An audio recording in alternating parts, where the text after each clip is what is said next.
Lectura del Santo Evangelio según San Lucas. Los padres de Jesús solían ir cada año a Jerusalén para las festividades de la Pascua. Cuando el niño cumplió 12 años, fueron a la fiesta según la costumbre. Pasados aquellos días se volvieron, pero el niño Jesús se quedó en Jerusalén, sin que sus padres lo supieran. Creyendo que iba en la caravana, hicieron un día de camino. Entonces lo buscaron y al no encontrarlo, regresaron a Jerusalén en su busca. Al tercer día lo encontraron en el templo, sentado en medio de los doctores, escuchándolos y haciéndoles preguntas. Todos los que lo oían se admiraban de su inteligencia y de sus respuestas.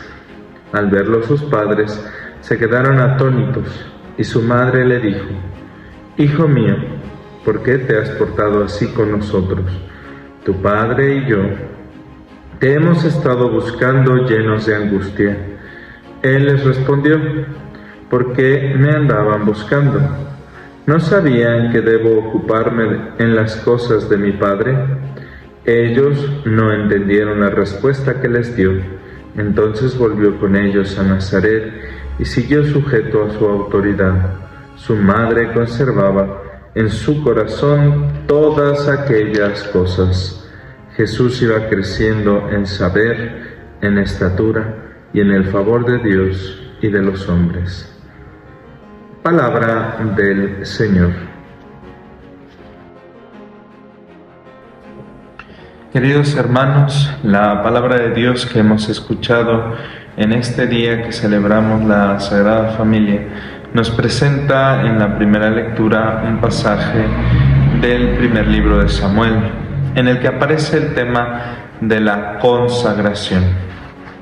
Sabemos que consagrar es hacer sagrado un objeto, una persona, una vida, una intención. Consagrar tiene un papel importantísimo dentro de los textos del Antiguo Testamento y pasó a significar el modo en el cual algo era portador de una gracia especial. Consagrar en el Antiguo Testamento implicaba destinar para un uso particular un determinado objeto, una finalidad evidentemente religiosa, ligada al culto a Dios y fuente de algún tipo de bendición o de gracia.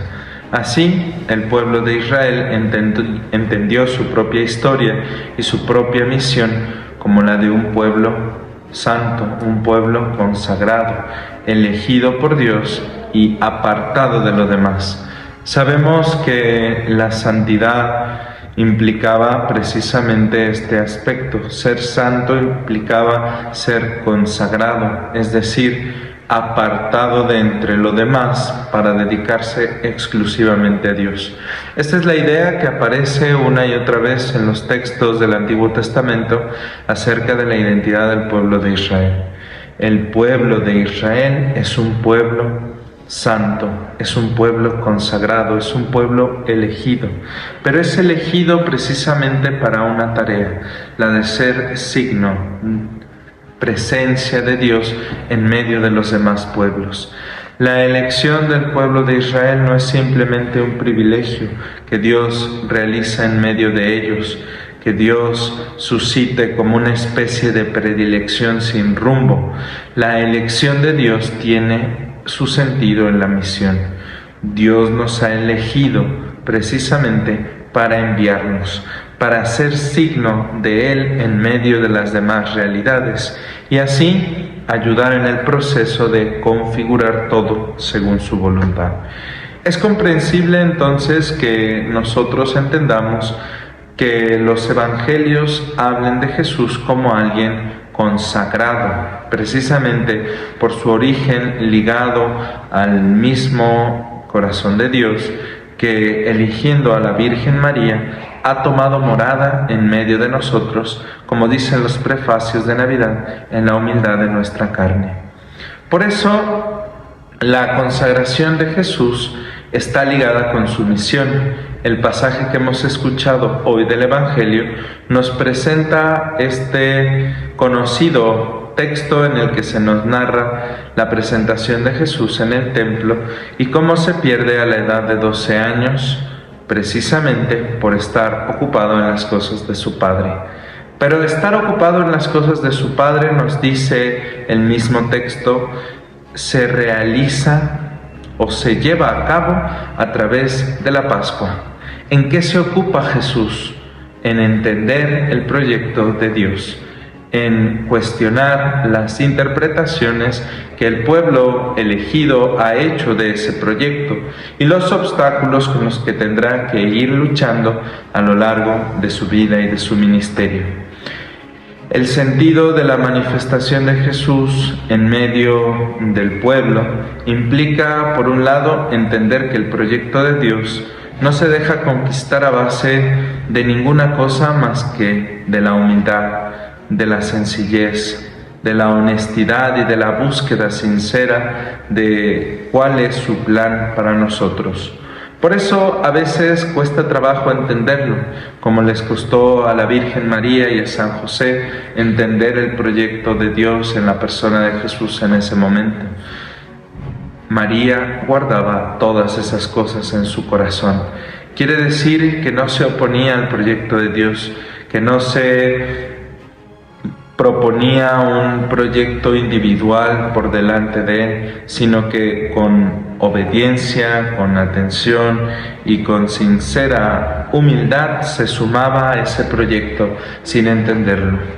Esto no quiere decir que no hiciera el esfuerzo para entenderlo, o que en el fondo no supiera que el proyecto de Dios es la salvación.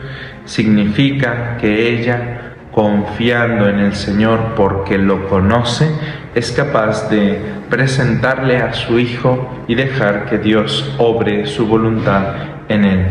Por eso el texto precisamente de Samuel nos recuerda la importancia de la consagración, porque si uno ha destinado su vida, su familia, su persona a Dios, entonces seguramente obrará grandes maravillas en medio de nosotros, porque seremos un medio para la realización de su voluntad en nosotros y en los demás. Seremos precisamente dichosos, como dice el Salmo que hemos cantado, dichosos porque viviremos en su casa. Ese es el don de la salvación, que se realiza en medio de nuestras familias y de nuestra comunidad.